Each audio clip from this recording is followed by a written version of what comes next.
Possibly one of the most prominent figures in American theatre, Arthur Miller's dramas include award-winning plays like All My Sons, Death of a Salesman, and The Crucible. Miller grew up in New York City and combined social awareness with a searching concern for his characters' inner lives.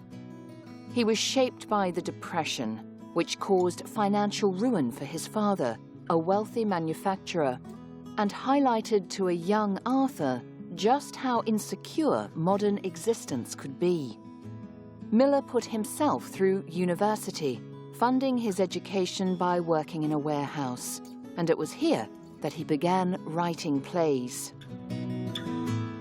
After having an affair with Marilyn Monroe, Miller stayed in contact with the Hollywood sex symbol, and in 1956 he left his wife, Mary Slattery.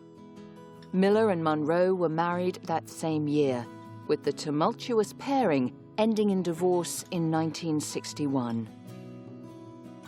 Miller wrote the 1961 screenplay The Misfits for Monroe. The part of Rosalind was the serious role she was craving, and her portrayal of the character was well received by critics. The making of The Misfits was troublesome. Monroe was sinking further into alcohol and prescription drugs, and production was closed to send her to hospital. Monroe was nearly always late to the set, sometimes not showing up at all, and close-ups after her hospital release were shot using soft focus. Even so, many believe Monroe gave the performance of her career. But the commercial success of The Misfits also marked the end of the high-profile marriage.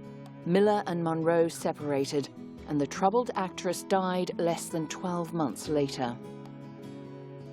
Miller penned After the Fall, following Monroe's death, a deeply personal view of Miller's experiences during his marriage to the actress.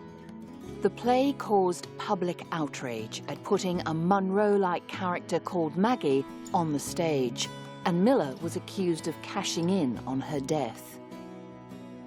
Miller's work explored the human condition, with The Crucible using a plot about the Salem witch trials to attack McCarthyism. The play reflected his experience with the House Un-American Activities Committee, when the investigation of subversive activities was widespread. In 1956, he was called on to name people he had seen at a communist writers' meeting. When he refused, Miller was convicted of contempt, but appealed and won.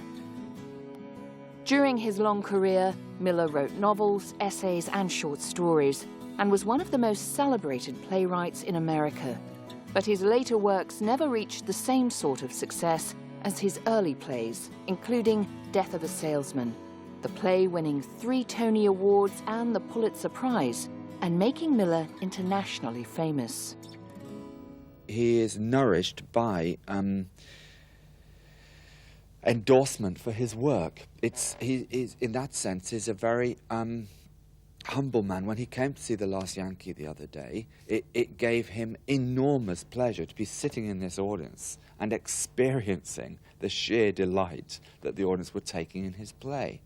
He loves it when they laugh at the lines that he wants them to laugh at, when they cry when he wants them to cry, and he's moved by it, deeply moved by it.